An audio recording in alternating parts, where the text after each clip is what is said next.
Patriots select Drake Maye, 3rd overall. This is Patscast. Let's dive in.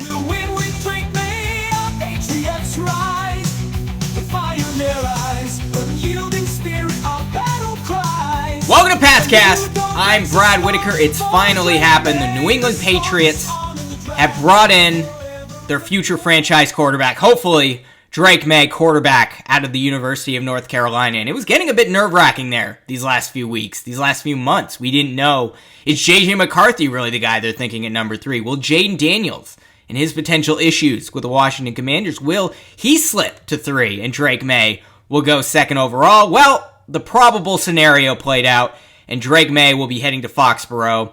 And let's be honest, this guy's a bit of a project, right? Like, compared to these other elite quarterbacks, it's going to take a lot of work to get him up to speed, to get him to the point. But if you can develop Drake Maye into the type of quarterback he is capable of becoming, you're talking about potentially a top 5 NFL quarterback.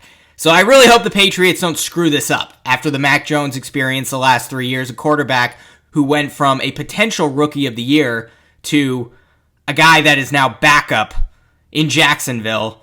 And you know, now that we have a new system there, Gerard Mayo, the head coach, Alex Van Pelt, the offensive coordinator, worked with quarterbacks before, I'm optimistic that Drake Maye really can turn into a star. He's got way more raw upside than all these quarterbacks, even Caleb Williams. And look, I've had my opinions, right? I've been higher on J.J. McCarthy than everybody else. I think McCarthy's probably more prepared to start week 1 in the NFL than Drake Maye is, just because his mechanics are there, but he doesn't have the ceiling that a guy like Drake Maye has. And Jaden Daniels, you know, there's the issues with him and his inability to throw on the run, his inability to slide. Is that frame going to hold up in the NFL against more athletic defensive players? Drake Maye, on the other hand, he's a real proven leader, and he's a guy that's faced a lot of adversity at the University of North Carolina, and a guy that, if you can work the development correctly, could become a real star, and I'm excited to see it. And here's the thing, this is why I'm most optimistic about this selection with Drake Maye. When you look back at some of the quarterbacks that are in the top 10, top 5 in the NFL, even the best quarterback in the league right now, Patrick Mahomes, probably going to go down as the 2nd greatest quarterback of all time. I'm not going to have him trump Brady at this point. But all of these guys had similar question marks coming out of college to Drake Maye. And look, if you're talking about 10 years ago, these super athletic, strong-armed, large-bodied quarterbacks, I would be a guy that says, like, these guys are going to bust. Like, I don't care if Uncle Rico can throw the football over those mountains. Like, I need a guy who's accurate and a good decision-maker. Well, we had an accurate, good decision-maker, Mac Jones, and he became less accurate, and his decision-making became poor. While if you look at the last few seasons, these guys, with the question marks coming out of college, but with the athleticism, with the big-bodied traits, with the strong arm, they've almost all worked out, if you think about it, right? Patrick Mahomes, really not a big winner at Texas Tech, right? Josh Allen had a rough final season at the University of Wyoming. I'd argue more rough than Drake Maye's final season at North Carolina. Jordan Love, similar question marks. Justin Herbert, I think he may have been a little bit more mechanically sound than Drake Maye coming out of college, but he had similar issues, right? Also, his throwing motion coming out of college, it's changed a little bit, right? Like, he came out of college kind of throwing that, dropping the ball down, Tim Tebow-esque, similar issues that Drake Maye has right now. Justin Herbert's turned out okay. Aaron Rodgers, a guy with a strong arm. We know his ability to move around and throw on the run and the great quarterback that he's become. Go watch his highlights at the University of California. His throwing motion is completely different from what it was. And now that you have Alex Van Pelt there as the offensive coordinator, yeah, look, it's not ideal. He's got a defensive head coach now, Gerard Mayo, Drake Maye does. It'd be better if he went to Minnesota and was working with that great offensive line, that great receiving core under Kevin O'Connell, an offensive-minded head coach. But now you got Alex Van Pelt, an offensive coordinator that has worked with quarterbacks before, and you ask anyone about Alex Van Pelt that's worked with him, particularly at the quarterback position, they say, look, he's a great locker room guy, he's cleaned up my mechanics, and he's turned me into a solid quarterback. And I think that's going to work out with Drake Maye. if Alex Van Pelt is able to develop him correctly. And we heard Kevin O'Connell talk about Drake Maye. He's the head coach of Minnesota. A couple weeks ago, he was at a church event, and of course people went up and asked him about NFL stuff, as you would expect they would. And he actually talked about Drake Maye, or he implied Drake Maye, talking about his raw athleticism, his arm strength, his ability to throw downfield. And he said, look, there's things you got to clean up there, but the easiest things to clean up for an offensive-minded coach, for a guy like Alex Van Pelt, a guy like Kevin O'Connell, is footwork, is mechanics. And if you can clean that up, then the sky's the limit. And it really is for a guy like Drake Maye. And he really has the potential to develop into an elite NFL quarterback. Now, is it going to take time? Probably. There's a chance, certainly a chance, that Drake Maye comes into training camp and he's the clear-cut number one quarterback. He beats out Jacoby Brissett and starts in week 1. I'm just saying I wouldn't bet on it, right? Like, there's a real chance that we don't even see Drake Maye play in the 2024 NFL season, or he comes in sometime around Thanksgiving when the Patriots are out of the playoff picture. But you don't want to damage the guy, right? You want to put him in a situation where he's confident. Patriots are still rebuilding that offensive line. If they continue to have a bottom-tier O-line next season, and we're halfway through the season, you don't want to just throw him out to the Wolves. Let him sit a year. It worked for Patrick Mahomes.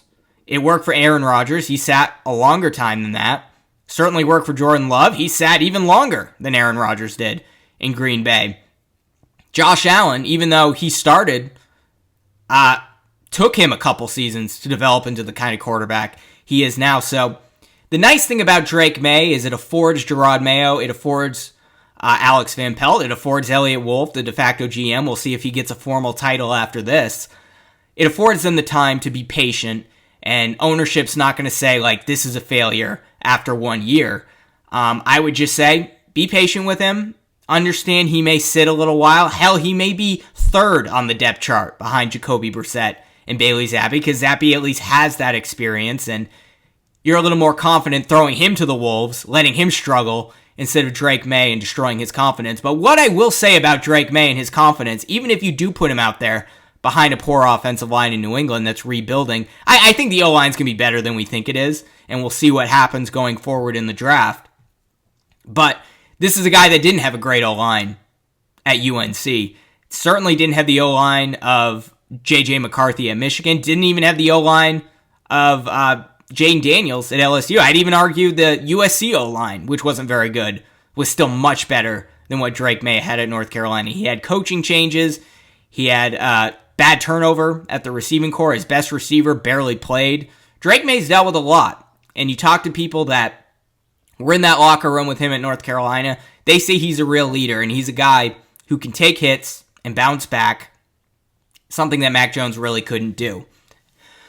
Excuse me. And if he struggles on one play, he gets blitzed, he gets a hard hit, throwing on the run, he's the kind of guy that, in all likelihood, is not going to get injured. He's going to bounce back the next play and be able to deliver on 3rd and long. And you're going to be confident that you at least have a quarterback who has that chutzpah, who has that ability to be a real leader and to tough it out in tough situations. And let's be honest, it's probably going to be a tough situation in year 1 in New England. I'm rooting for him. I'm really excited.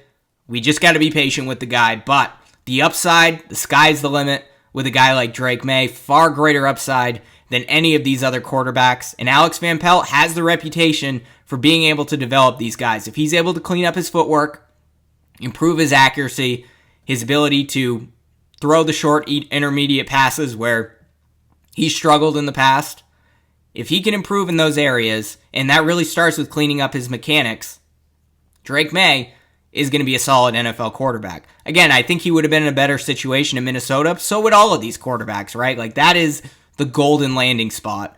But Drake Maye, being in New England, is a guy you can feel confident in. And even if he struggles out of the gate, looking at year 2, looking at year 3, look at Josh Allen's growth. This guy has a similar build, similar playing style. I think he can become that type of quarterback and maybe be a Pro Bowler, an All-Pro, a guy competing for the MVP down the road.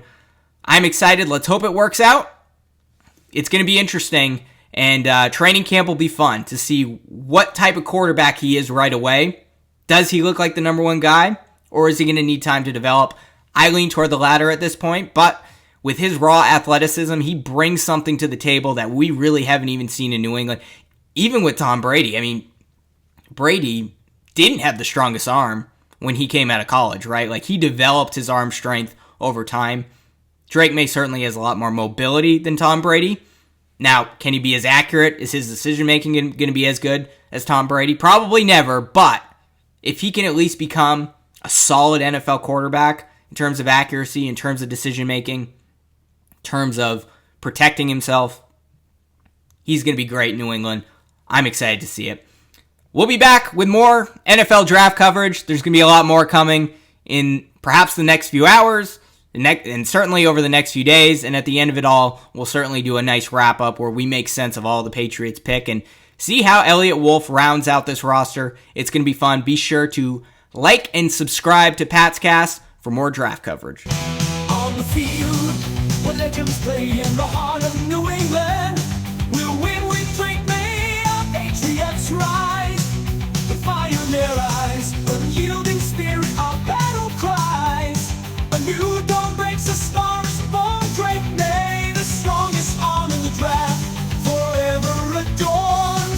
With every throw, he'll light up the skies.